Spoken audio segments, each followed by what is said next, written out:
अस्सलाम वालेकुम जी, good evening. कैसे हैं आप? उम्मीद करता हूँ बिल्कुल खैरियत से होंगे। आज की वीडियो में दो चीज़ें मैं डिस्कस करने जा रहा हूँ।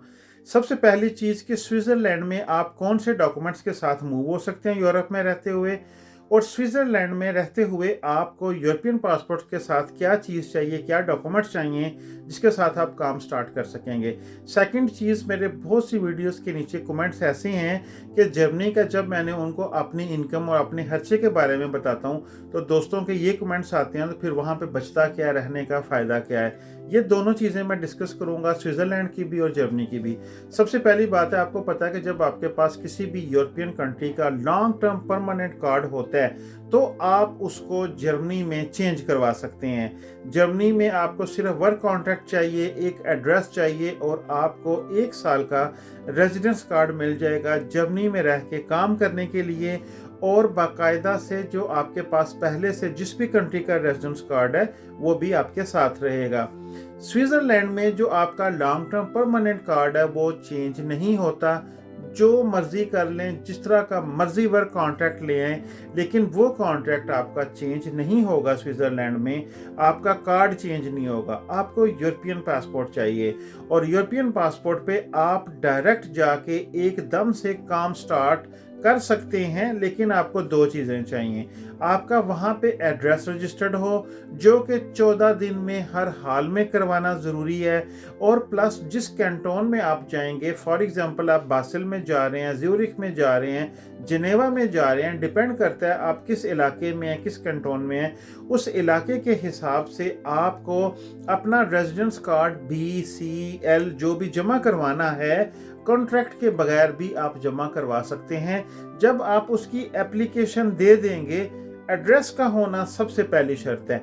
जिस दिन आपके पास एड्रेस आ जाएगा, आपको एक सफ़ा मिल जाएगा उस इलाके से, आप जाके वहाँ पे अपना रेजिडेंस कार्ड जमा करवा सकते हैं। यूरोपियन पासपोर्ट की बेस पे पॉसिबल है वो आपको स्विट्ज़रलैंड वाले अपना एक रेजिडेंस कार्ड 1 साल का पहला दे दें या 2 साल का भी आपको रेजिडेंस कार्ड दे दें। बाद में आके जो C कैटेगरी का रेजिडेंस कार्ड है वो परमानेंट कार्ड होता है, लेकिन यूरोपियन पासपोर्ट पे डायरेक्टली C कार्ड मिलना थोड़ा मुश्किल हो जाता है।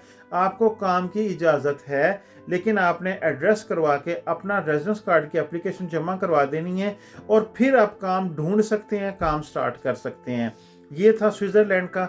लेकिन अगर आपके पास यूरोप का किसी भी कंट्री का परमानेंट रेजिडेंस कार्ड है तो वो जर्मनी में इजीली चेंज हो जाएगा, स्वीडन में चेंज हो जाएगा, डेनमार्क में चेंज नहीं होता, फिनलैंड में चेंज नहीं होता, नॉर्वे में चेंज नहीं होता, ऑस्ट्रिया में कानून मौजूद है लेकिन वो चेंज करके नहीं देते।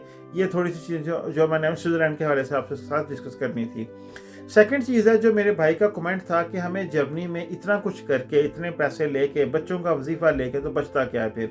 देखें, जो फैमिली वाला बंदा है, अगर तो उसके बच्चे 18 साल के आसपास हैं, 18 साल प्लस हैं, तो फिर आप ये चीज़ भूल जाएं कि आपको गवर्नमेंट्स की तरफ से कोई एड मिलेगी।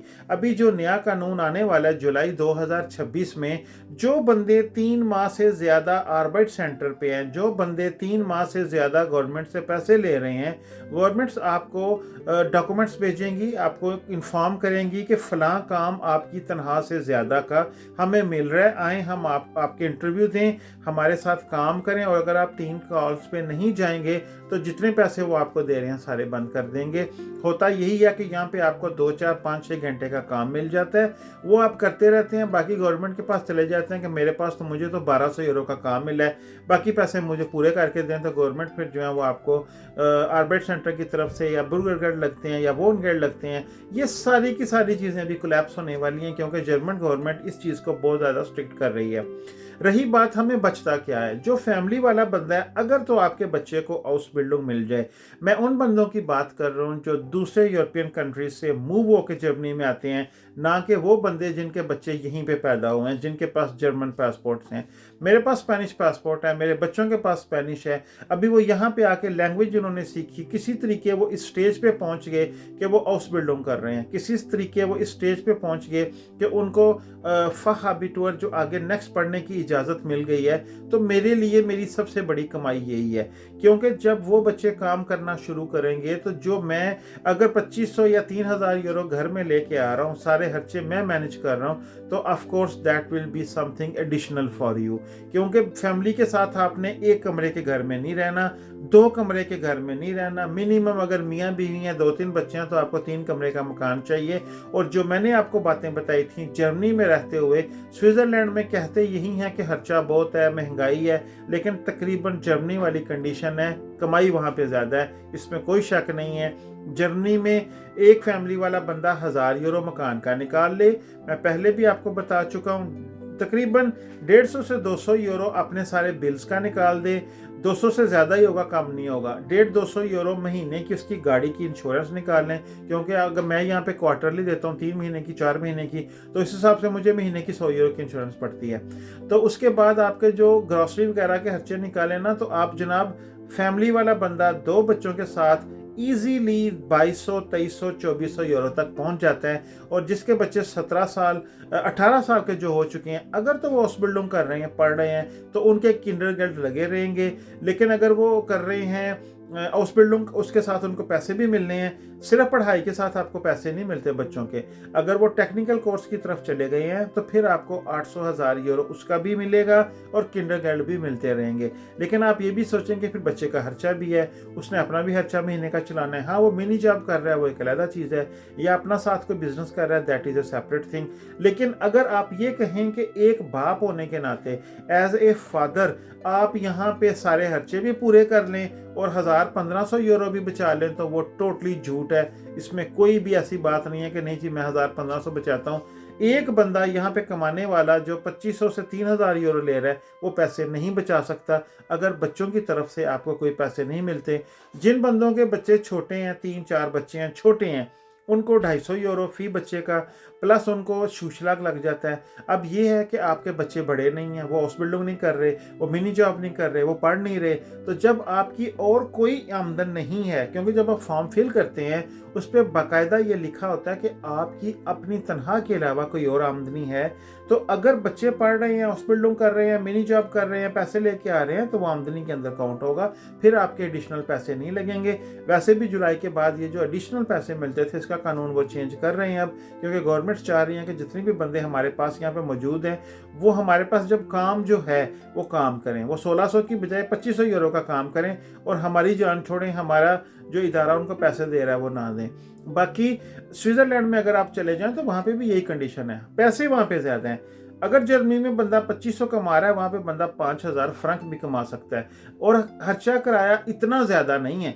जर्मनी में भी जो आप क्रंकन कासे देते हैं वो आपकी तनख्वाह के अंदर से कटता है। अगर आप काम छोड़ दें और कहें कि मैंने अपना बिजनेस करना है, अपना काम, तो 400-450 यूरो आप फैमिली फिर से शुरू देंगे, जो आपने अपनी तनख्वाह में से पे करना है, या आपने अगर बिजनेस कर रहे हैं तो अपनी जेब से देना है।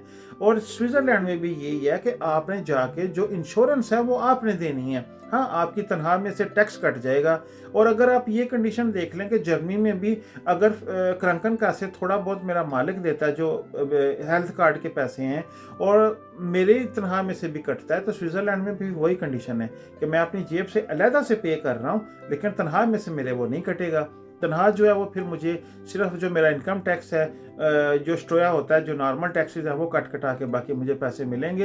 हाँ, ये है कि वहाँ पे एक कमरा जो है, एक स्टूडियो आप कह लें, बड़े शहरों की मैं बात नहीं कर रहा, अगर आप बासिल से, अगर आप जनेवा से, अगर आप ज्यूरिख से, जो उनके मेन शहर है, उनसे 10-15 किलोमीटर हट के मकान ले लें, तो मैंने देखे इंटरनेट पे, फेसबुक मार्केट प्लेस पे, ईबे क्लाइनेंसाइगन के भी, क्योंकि वहाँ पे जर्मन ज़्यादा चलती है स्विट्जरलैंड में, तो 700-800 यूरो का आपको एक स्टूडियो मिल जाता है जिसमें हर चीज़ मौजूद है। और अगर आप किसी के साथ कमरा शेयर कर रहे हैं तो 500 फ्रैंक में मिल जाता है। काम वहाँ पे वाकई बहुत ज़्यादा है। काम वहाँ पे मेरे ख्याल में यूरोप में सबसे टॉप पेइंग कंट्री है स्विट्ज़रलैंड, जो कि 20 फ्रैंक से प्लस आपको देता है। अभी अमेज़न में जो ड्राइवर्स काम करते हैं 13-14 यूरो लेते हैं, एयरपोर्ट पे जो बंदे काम करते हैं 15-16 यूरो लेते हैं। तो वहाँ पे मिनिमम 20 फ्रैंक से शुरू होता है, और 30-35 फ्रैंक तक भी आप रेस्टोरेंट पे काम करते हैं तो आप 25-30 फ्रैंक इजीली ले सकते हैं, जो कि महीने का 4-4.5 हज़ार फ्रैंक तक बन जाता है, और यूरो में भी उतना ही बनता है।